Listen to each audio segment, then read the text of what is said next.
How vulnerable did you feel? Well, in a sense, you see it on the programme tonight because they filmed the whole experience. We have to ingest 2 balloons of vapour, which is the equivalent to a spliff of skunk. And very quickly you see me become very disorientated.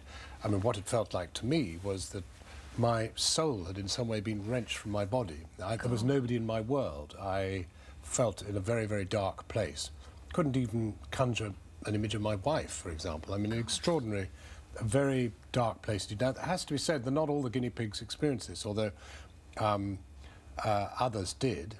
It was quite a mix of outcomes. But I suppose the really important thing is that this chimes with the report that came out last week from King's College, which said that 25% of all psychosis diagnosed in London last year was down to skunk or had a relationship with skunk. And the problem is that the only substance on the street that really is being marketed as cannabis is skunk. 80% of all hash or cannabis, or whatever you want to call it, is skunk. So the market is absolutely deluged with the stuff, which is very often homegrown, grown domestically and the rest of it. And when people talk about cannabis, they're talking about skunk these days. Yeah.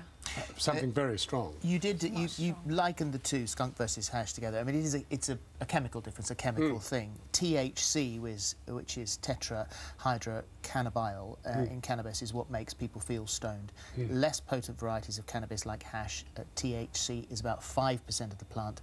In highly potent skunk, THC levels have increased to 15% or more. And another major difference is that hash also contains cannabidiol, which is CBD, which can act as an antidote to some of the THC effects, and skunk has none of that. So there is no softening effect. There are no softening effects, and one needs to recognise it's been genetically engineered to be like that, to be as strong as it's possible to make it.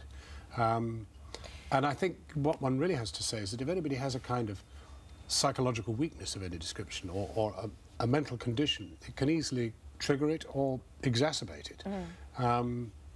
And, you know, in a way, it's not a story about criminalisation or anything like that, although it has to be said that if there were a market, as there is in Holland, for example, or in Oregon in the United States, or even in the capital city of the United States, in Washington, it would be legal to buy ordinary, less damaging cannabis on the street. But here, because there is no market, there's only a ban and therefore a criminal supply, that supply is adulterated and serious trouble.